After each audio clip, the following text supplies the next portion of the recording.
All right, well, as more and more people are joining us, I'll start by going over the agenda and housekeeping for today. Welcome everybody to today's AMCHP policy call.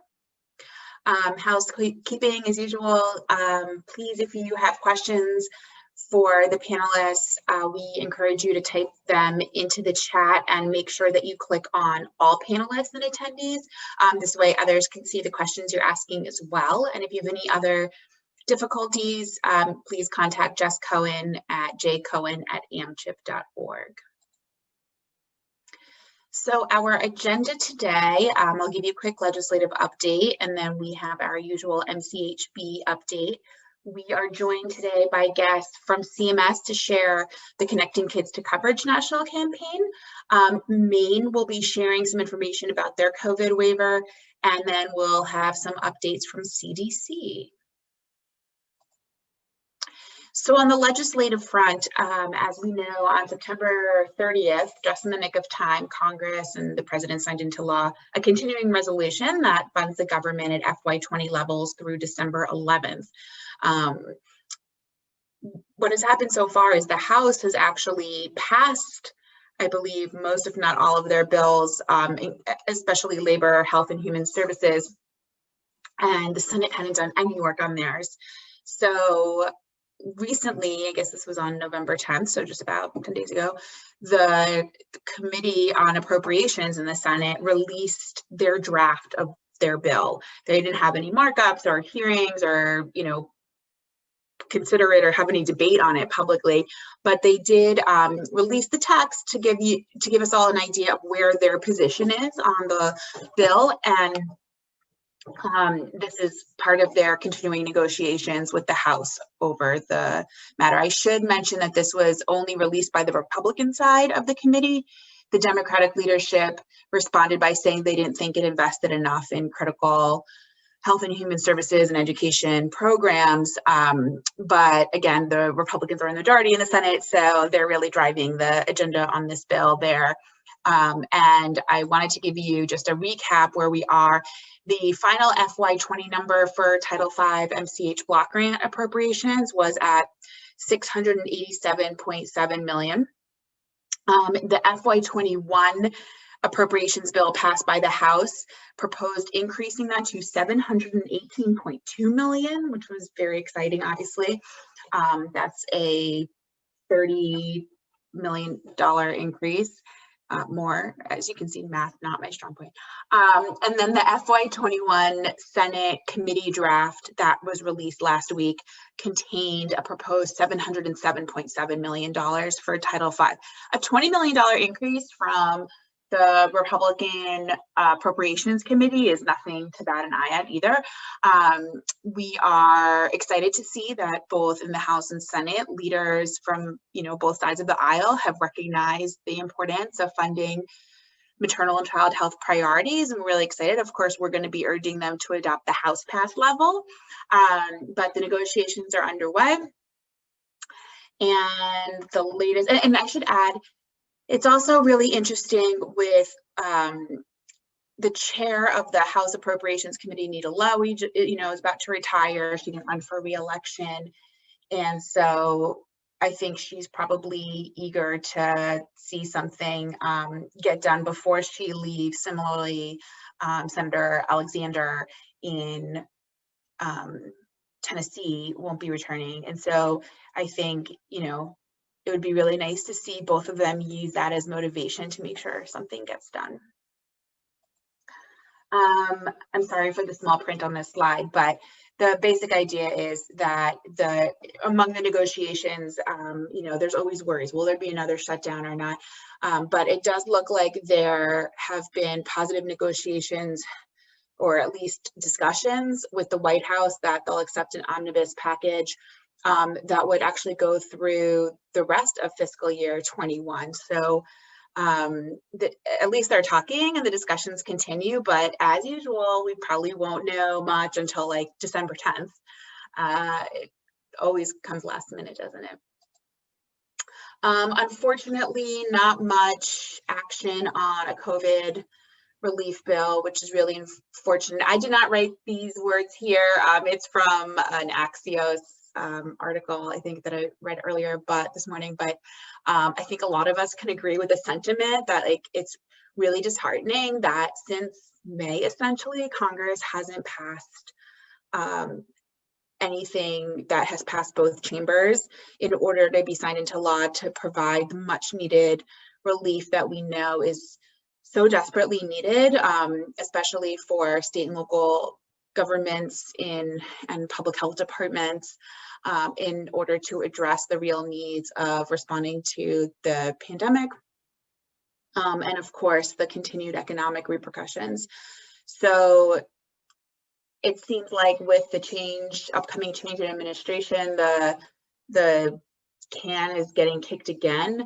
And I don't think we're going to see a stimulus bill until the new Congress and administration are in. And it's also interesting, as we discussed on the last call, and I'm sure you all know this, that we still actually don't know for sure what the balance of power will be in the Senate either, with the two undecided races from Georgia that are headed into a runoff election in early January. So all of these things can continue to shape what happens with the future of COVID stimulus, but it's looking less and less likely that we're going to have anything anytime soon. And I know that those aren't comforting words, but I hope I'm proven wrong. I will say again, this is from the Biden-Harris transition website. So I did want to point out, they did point, to what their priorities are so far, and COVID-19 is number one. To see racial equity taking a front and center position on their priorities to tackle in the new administration. So just to give you an idea, AMCHP will be reaching out to the transition team to start those discussions on making sure that maternal and child health are priorities. And I think we're well positioned, but we're gonna make sure that we get in front of them and let them know what we see as necessary steps to take in the beginning of the year. So with that, I'm going to turn it over to Laura Kavanaugh, who is the Deputy Associate Administrator for the Maternal and Child Health Bureau, for some updates from MCHB. Thank you. Thank you so much, Amy. I appreciate it. It's such a pleasure to be with you today. I have just a few updates from the Maternal and Child Health Bureau, and then I'm thrilled that we are going to be turning it over to our colleagues from CMS to talk about connecting kids to coverage, and Maine about their COVID waiver. Could I have the next slide, please? Thank you. I mentioned this at an earlier call, but funds have been awarded for the first quarter through the continuing resolution period, as Amy mentioned, of December 11th. I'm also happy to report that a Federal Register notice was published on November 12th to offer a 30-day public comment period on the new and revised MCH Services Block Grant application and annual report guidance. If you want a copy of the guidance, submit a request to paperwork@hrsa.gov or by the phone number listed there. We would like to receive any comments that you might have by December the 14th. To the Office of Management and Budget, to this address listed here. Next slide, please. Also thrilled to announce that as of tomorrow, Friday, November the 20th, the new data will be available on the Title V Information System web reports page. This includes the 2021 block grant applications, the 2019 annual reports, including the 5-year needs assessment data, and all the summary data in charts, graphs, and a number of other report forms. It also will load more quickly for you, so in case you are pulling up particularly dense data-intensive pages. Next slide, please. Now it is my great pleasure to introduce to you Jessica Boschman from the Office of Communications within the Centers for Medicare and Medicaid Services, and she's going to talk to us about connecting kids to coverage. Great. Thank you very much, Laura. Good afternoon, everyone. As Laura mentioned, my name is Jessica Boschman, and I work in CMS's Division of Campaign Management. Next slide, please. Oh, Sorry, next slide, please. Sorry, let me get back. Are we missing slides here again? Okay. Amy, it's one past the HRSA slide. Just keep going. Past this? Yep. Oh, okay. There you go. Oh, excellent. Thank you very much. We can go to the next one. Thank you. This afternoon, I just wanted to, I appreciate the opportunity from our colleagues at HRSA to share with you a little bit more about the Connecting Kids to Coverage national campaign, partnerships, about our website, insurekidsnow.gov, some of our initiatives, tools and resources, and if you have any questions, I'd be happy to answer them. So next slide, please. The Connecting Kids to Coverage national campaign is a national outreach and enrollment initiative that was established back in 2009. And our goal is to find and enroll uninsured children and teens and help them enroll in Medicaid and CHIP. Through our campaign, we let families know about eligibility and what benefits that they can get and how to apply for coverage. We work with a variety of partners, both at the national and community level. And a big thing that we do, and I will spend the bulk of my presentation talking about our resources that we have. We create materials, we can work with organizations to customize them, and we distribute them in a variety of different resources, print, video, and digital. Next slide, please. Our campaign priorities. Our traditional campaign priorities are targeting back to school as a key moment in time to enroll kids, because we know that oftentimes children need to have a health evaluation on file with their schools, or they need an up-to-date physical in order to participate in extracurricular activities. This year, of course, is a little bit different than it has been in past years, but we still work on back to school. We emphasize year-round enrollment, and we also work with schools on other school-based outreach opportunities. And we underscore that more parents and other family members may qualify for Medicaid too. And we focus on hard to reach populations, rural communities, families that may speak other languages as well. Next slide, please. So partnerships, it's a really important part of the work that we do. Our partnerships have been very essential in extending the reach of the campaign. We've worked with our partners in a variety of ways, such as hosting webinars, posting information and videos on their websites, distributing information through social media. Sometimes we have been asked to create newsletter content for articles, or we provide our newsletters as well that we have on our website, and our partners have shared information with their chapters and members. And I mentioned the resource customization. Sometimes we've worked with our grantees and other partners to customize our resources that we have on insurekidsnow.gov. Sometimes there's been sponsored outreach and enrollment activities, earned media activities as well. So those are just a few examples. Next slide, please.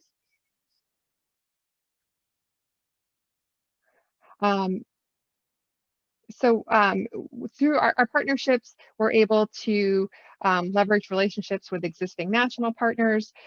We have used those to establish relationships with other groups, and it's been a great way to educate families about key benefits. Next slide, please. insurekidsnow.gov is our website for the campaign. It really is a robust website. There's a lot of different information on there. We've got information not only for partners, but we also have information for consumers as well. For consumers, there's a map that's called Find Coverage for Your Family. And what a consumer or a parent could do is go to the map, click on the state, and get information about how they can enroll in their state, whether it's a website or a phone number to call. And then from there, they can get connected with that local resource information. We also have our 877 Kids Now phone number, and that's another way that parents and caregivers can get information about Medicaid and CHIP enrollment as well. The initiatives page is where we have information that is broken out by different campaign priorities. So for example, I mentioned back to school. So there is an initiative section there that has all of our resources on back to school. We've got oral health, which is a really important part of the work that we do too, because based on survey information, we know that parents have said that getting dental care for their children is a key driver and why they enroll in Medicaid and CHIP. There's also information about sports outreach and rural outreach. So if you're looking for information about a particular theme or topic, that is a good first starting point. The outreach tool library houses all of the resources that we have for the campaign, that including print resources, public service announcements, digital tool, social media tools as well. And then we also have a section on the website where we have our webinars and different videos. So the videos that are on there are our outreach videos, and these were this was a series of videos that we had developed a few years ago, where we had reached out to grantees and partners and explored promising practices and shared those widely. So they were they're just different initiatives that groups use, so you could see what worked with them and find out information about like how you might be able to incorporate that in the work that you do. And so we're currently working on a new video series that is specifically for parents and caregivers, and that too will be shared on that video link. And then we have our campaign notes e-newsletter, so you can look at past issues of our campaign notes, and that again, we share promising practices there. We provide updates on our different webinars that we have coming up, or any sort of news that is relevant for our grantees and partners through the campaign notes e-newsletter. Next slide, please.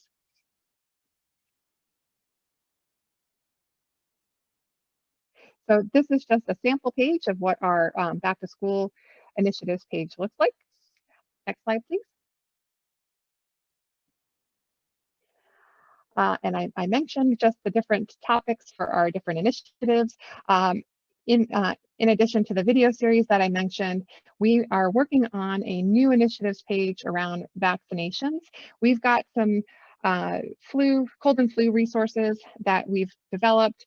And then we also have some general information about vaccinations as well. And all that will be housed on this vaccination page. Next slide, please. So the outreach tool library, we are constantly adding to our library. We have regular conversations with our grantees and with our partners, and with our colleagues in the partner relations group as well within CMS. And we are constantly adding to the outreach tool library. In addition to creating resources about specific topics, we have also added languages just based on requests that we have. And so a number of our resources are translated into different languages.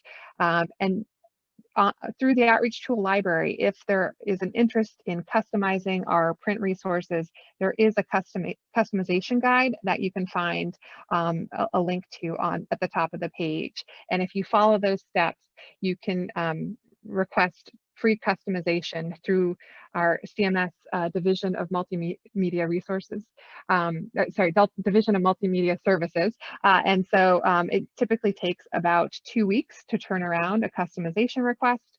And so the steps that you need to take are just outlined in there. And in addition, on the outreach tool library, in the outreach tool library, there are also tip sheets and different resource guides too on different ways that you can do outreach. So we have, for example, a tip sheet on reaching out to cities and states. We have one on working with the faith-based community.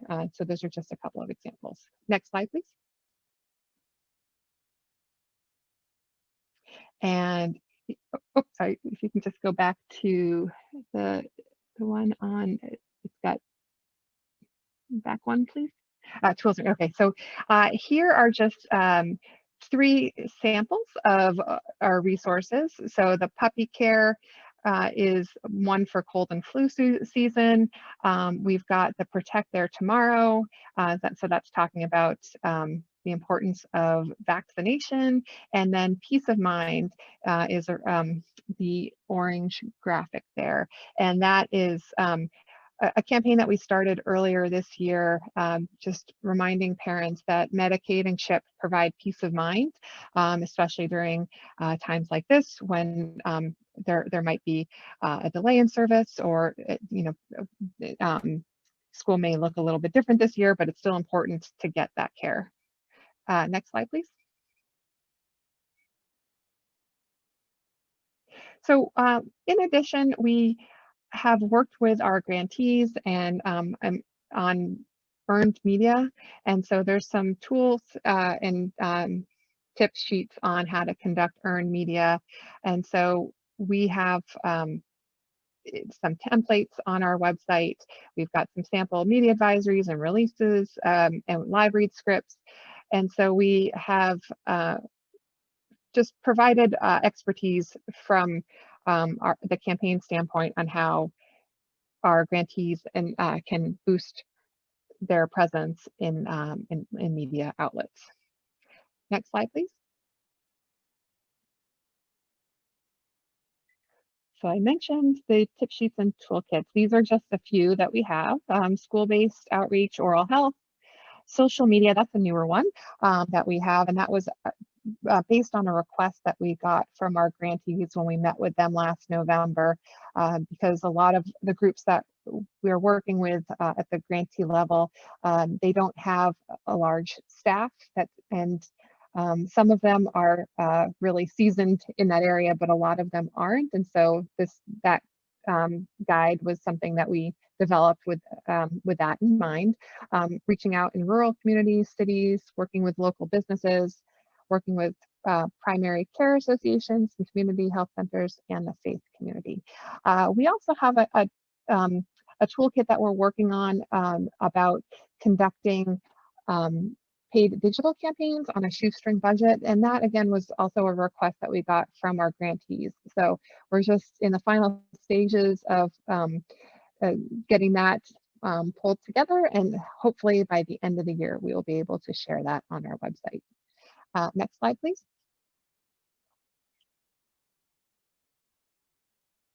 So I mentioned the free material customization. This slide just outlines how we will customize these resources and what you would just need to provide. And I mentioned that the customization guide outlines just all the information and where you need to submit that request to. Next slide, please. So throughout the campaign, we create public service announcements. The Peace of Mind public service announcement is one that we released earlier in the year. We have a radio and TV public service announcement that's in English and Spanish. It's been distributed nationally, so you may have seen it on the airwaves in your local community or heard it on the radio. This particular PSA is available through June 12th of next year. We may extend it, and the files that are, if you'd like to use it in the work that you do, they are available in the Outreach to a Library. And we've also got some additional tools as well, a pitch letter and some live read scripts. Next slide, please. And this is just a sampling of a couple of our digital media tools. We've got a host of social media graphics on a variety of topics. There's also different there's guides and sample posts, and we've got web banners and buttons as well. So if you are interested in learning more about that, I suggest that you visit our outreach tool library. Next slide, please.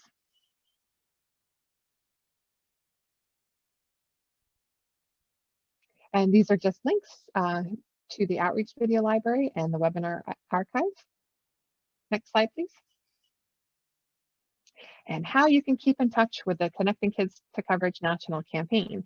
We have a Twitter handle, and we are regularly posting and sending out tweets.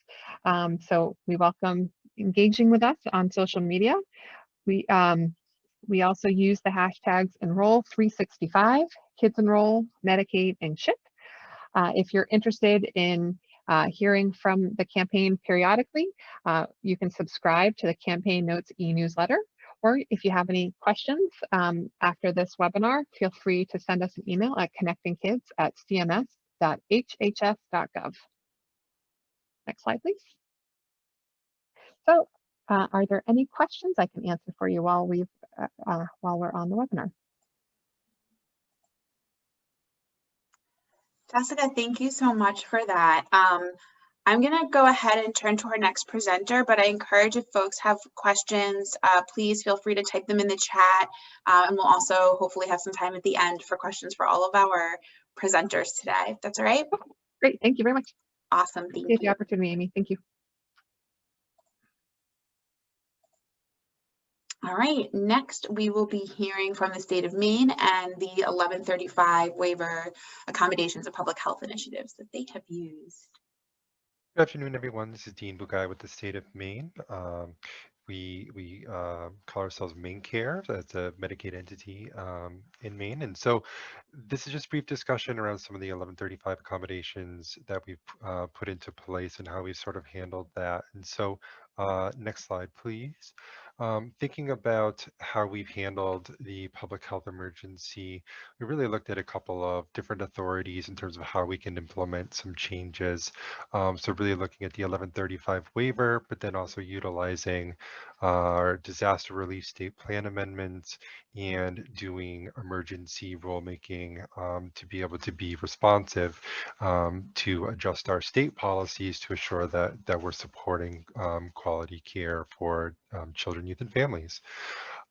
So a couple of things just to start, some high-level initiatives, looking at, we developed pretty early on a COVID-19 resource page, and I'm not sure if this slideshow is available to all the folks on the call, but these are hyperlinked sources. So if you happen to have this available, you can link through and click through the various items that we have put out there. And so we created this resource page as sort of just an initial space for folks to be able to go to, whether from members, providers, other folks in the community, to learn about what the state is doing and be able to track the various changes. We tried to implement a lot of changes very quickly, so having a single point was a good idea for us to be able to keep track and communicate everything appropriately. Some of the big initiatives right off the bat was looking at standing orders for COVID-19 lab testing, and then creating coverage for uninsured individuals, and then extending and now that's for testing purposes, and you can go to the next slide. So looking at the uninsured coverage, providing testing and diagnosis, and then extending to emergency main care coverage for those who are uninsured, underinsured, to be able to treat COVID-19, and covering hospitalization, home health services, respiratory treatments, etc. Next slide. Looking into telehealth, that was one of the places that we had, I think, the greatest impact. Really trying to rapidly switch a in-person service system to utilizing telehealth was an interesting task. And so we put in a number of accommodations in place. So we had a fairly robust telehealth policy that we were able to build off of, but there were some requirements that we had built in that created some barriers as we looked to do the shift. And so we had a policy in place requiring an advance written notice. And so in order for any service to be delivered via telehealth, the provider needed to notify the member in writing prior to doing that. So we waived that provision, and then also looking at waiver of comparability. So we had another provision in our policies that essentially says that if a service is going to be delivered via telehealth, you have to assure, the provider would assure that it can be delivered at the same quality as if it were to be delivered in person.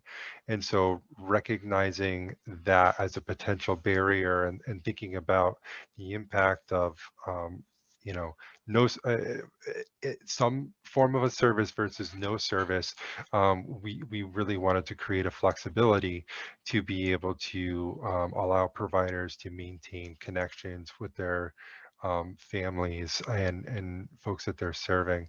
And so that really had a large impact in our behavioral health system and our SUD treatment system, thinking about being able to maintain connections for therapists, group therapists, intensive outpatient programs, looking at our school-based services, and kind of the shift to services happening in schools to then having more of a remote model. And so looking at some of the behavioral health accommodations and how we can leverage telehealth to assure that children are able to receive behavioral health treatment while working and doing school remotely.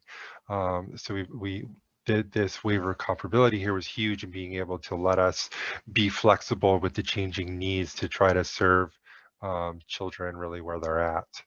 And so some of the other things that we did was we expanded coverage around telephone only evaluation and management services. And then we also added some consultation, telehealth consultation services in there.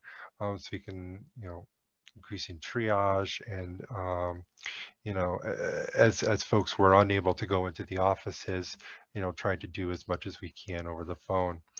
And considering that as well, looking down at well-child visits, one of the things that we had recognized is, children weren't going to the doctor as much in the onset of this pandemic, and we still wanted to be able to support well-child visits and the screenings, even if we weren't able to do the full examination. And so, we had said that there's one well-child visit per stage, allowable per year and obviously per child.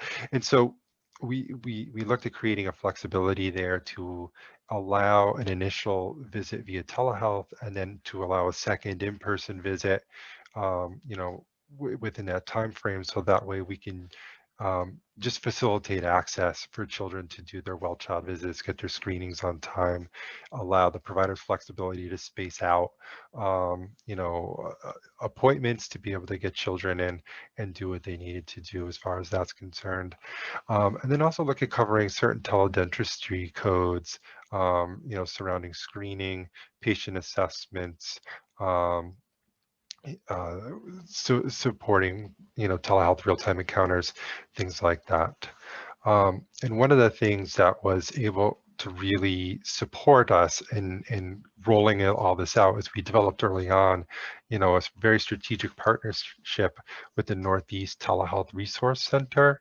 And they really worked with us in our provider community to facilitate town halls, create FAQs, and other types of guidance, so that the providers had the information and support that they needed to switch from an in-person format over to telehealth.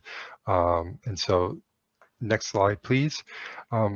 Just some initial data is looking at, and you'll see, starting in January, February, March, our telehealth utilization, was fairly low, and we had a major spike on the onset, which, is anticipated, but also really welcomed to see, in that so many providers and so many members took advantage of being able to receive services via telehealth.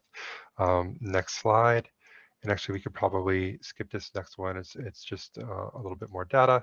And so one fact that we were very proud about was that we were recognized as being, on top of the nation in terms of, the preliminary data around serving children via telehealth, from March through June. And so a lot of our efforts to, shift our policies, engage the,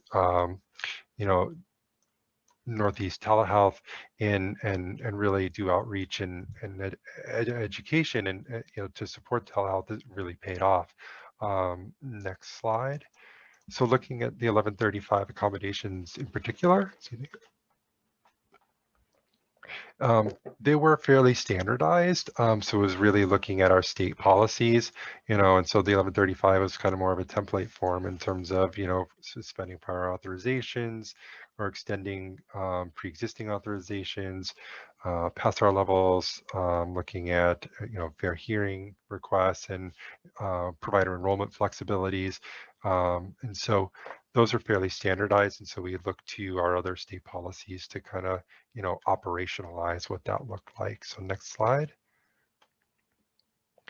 We really utilize two mechanisms. So the disaster state plan amendment, there you go. So the disaster state plan amendments and then our state emergency rule changes. And some of the provisions that we did there was, waive enrollment fees, premiums, and similar charges for all our, Medicaid beneficiaries. We had a lot of created some flexibilities in our pharmacy provisions, looking at waiving prior authorization for any COVID-19 treatments and or vaccines as they come available.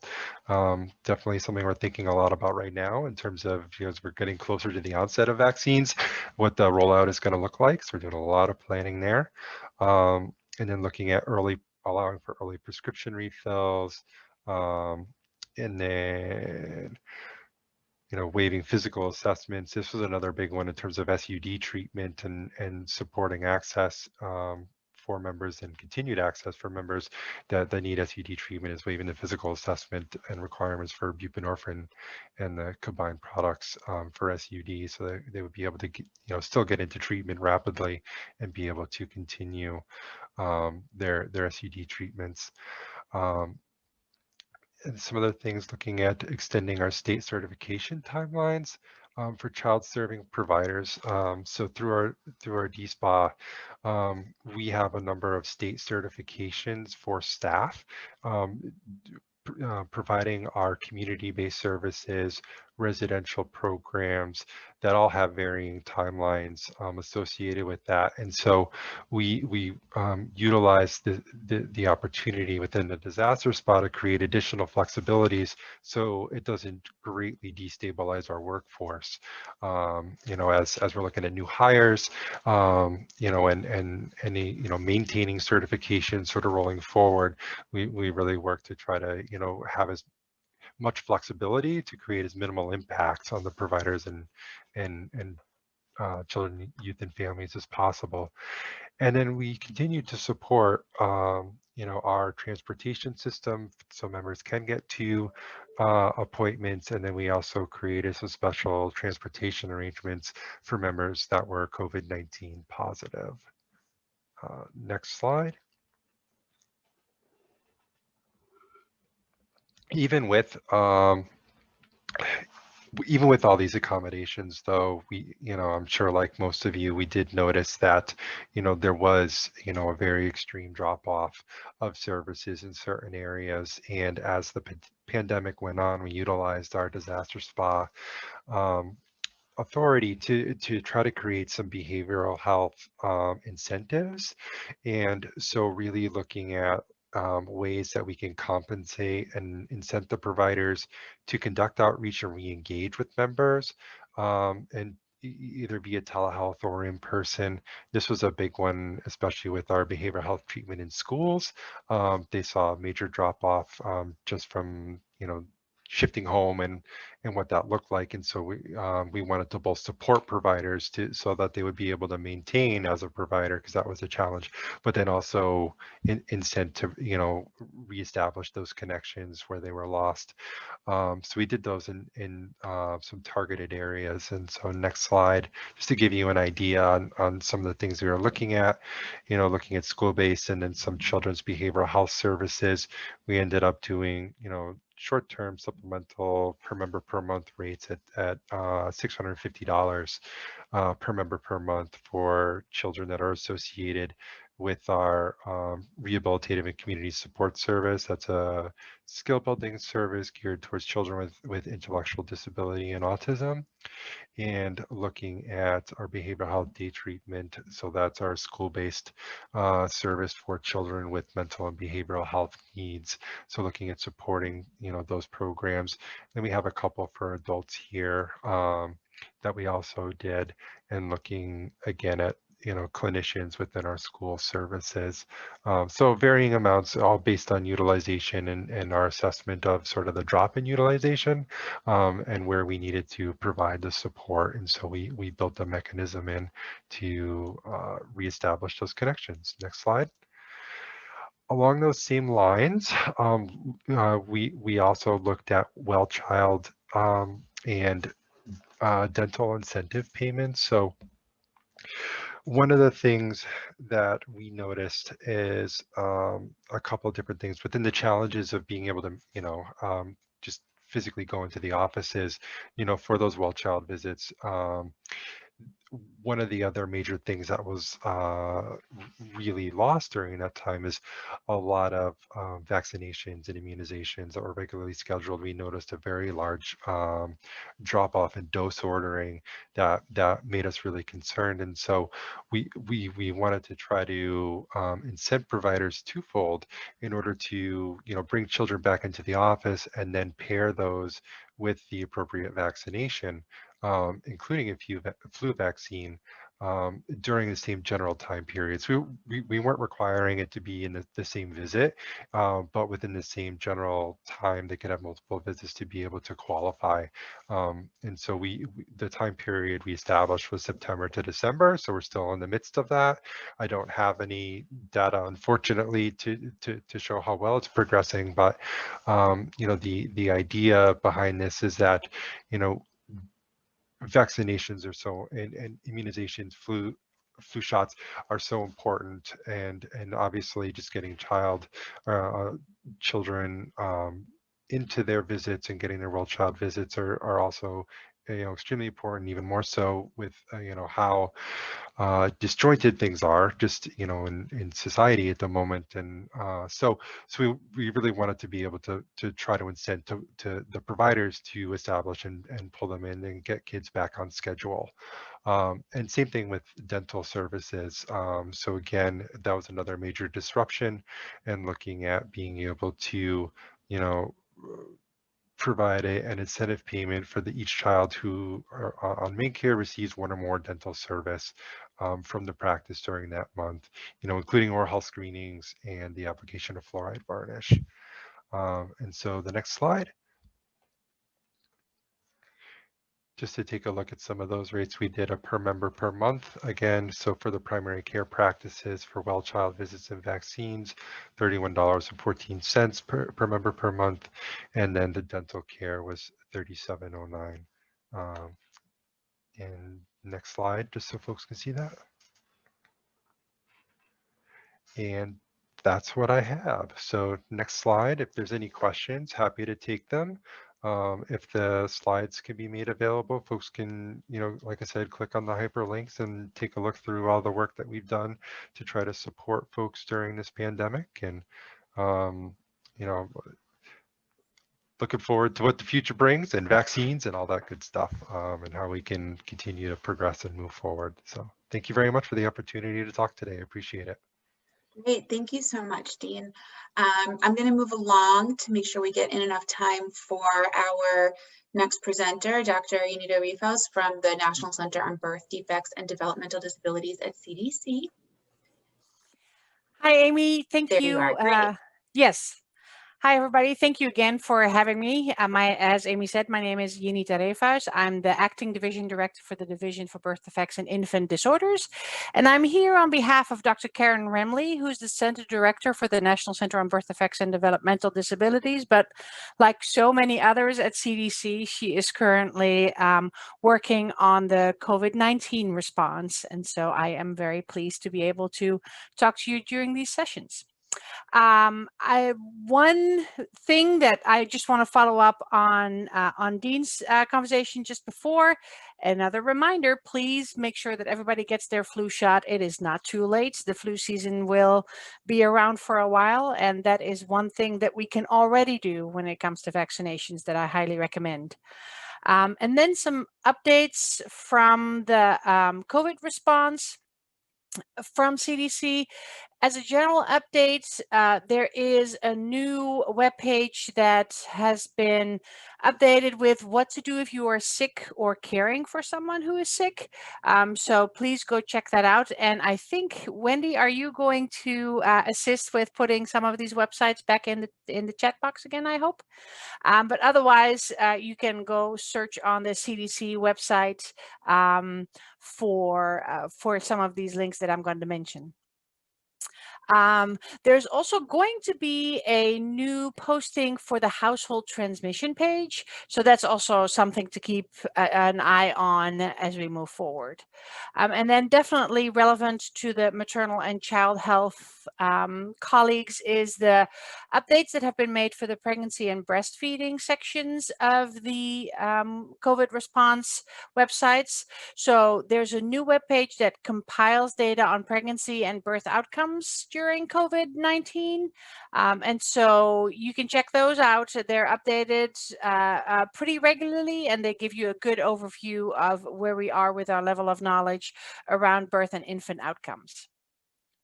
There are also updated interim guidelines or guidance for breastfeeding and breast milk in the context of COVID-19. Some of the changes that were made this time around is that there are updated considerations for breastfeeding for people with suspected or confirmed COVID-19 or those who have been in close contact with someone with COVID-19. There is some new evidence that's suggesting that breast milk is not a likely source of SARS-CoV-2 transmission, so that is great news. And there's also some additional data that states that SARS-CoV-2 can be inactivated through pasteurization if needed. So please go check out that website as well so that you can provide appropriate advice to those women that are breastfeeding. Another topic that I think is on everybody's mind is the upcoming holidays and mental health. So there is updated guidance around holiday celebrations and small gatherings.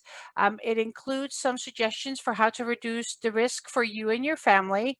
One thing that I noted, although my kids are not in college yet, but it does kind of specifically mention that people should really consider returning college students as coming from a different household, which does not feel right as a mom, but I think as a public health professional, that is the right way to view returning college students. So something to keep in mind. Obviously, masks are still strongly encouraged. Hand washing, same. One other thing that I noted as I was looking through that website is to avoid singing and shouting. So I think those are also good recommendations since that produces higher volumes of spread.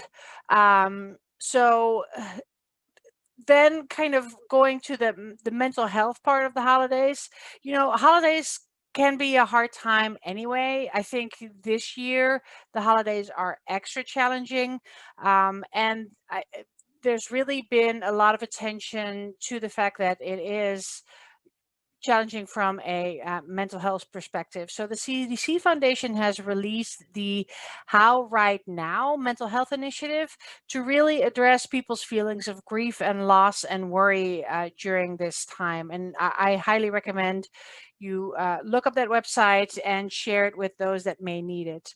And then on Monday, November 30th, there's going to be a COVID-19 partner update call that will be focused on resilience and mental health for the holidays. So put that on your calendar as well. For those of you that are considering traveling around the holidays, there is a website, a webpage on the CDC website that is specific to travel during this holiday season. And it has specific tips for how to reduce your risk of COVID while you travel. For the K through 12 schools, there are, and I think I mentioned these last time, but there are now on the CDC website updates on screening K through 12 children for COVID-19. And another website that is interesting for the K to 12 school age kids is that there is a new website on coping after a natural disaster that is really specifically aimed at teenagers. So something to take a look at. And then I will list a few of the recent MMWRs. One is the implementation of a pooled surveillance testing program for asymptomatic SARS-CoV-2 infections on a college campus. I do think college campuses are an interesting group to look at. And so this is one MMWR that came out last week that you can check out. There is also one that's specific to children around mental health related emergency department visits among children under age 18 during the COVID-19 pandemic that has recently come out. And then the transmission of SARS-CoV-2 infections in households. I think it affects all of us. So with that, I want to thank you for your time and thank you for having me. I'm happy to try to answer any questions you may have. And otherwise, I wish you all a very happy and safe Thanksgiving. Thank you.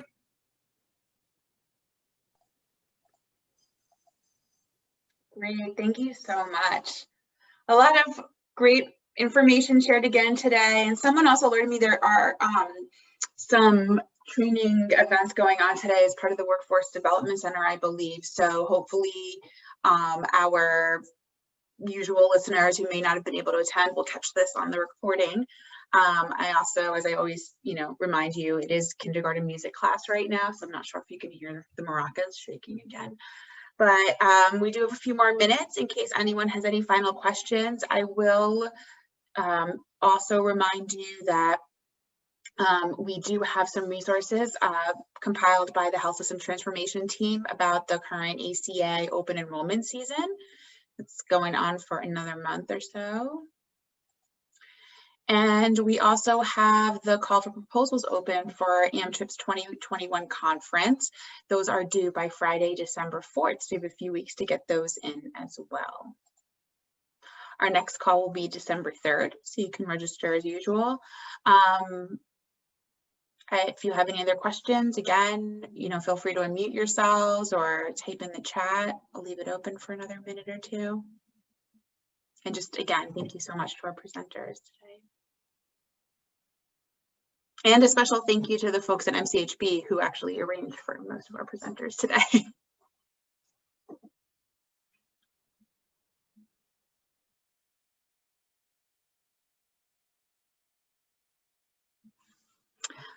Jasmine asks how we can access slides from the presentation, and we will send the whole slide deck, which includes everyone's slides, to you all right after the call. So just stay tuned for that. You're welcome. All right. Well, have a wonderful rest of your day, a happy, healthy, and safe Thanksgiving, as we talked about. I know it will be a lot different for most of us, but I also hope that we're all able to know that we're doing the right thing. So happy Thanksgiving from Laura as well, and we'll see you all in 2 weeks. Thanks.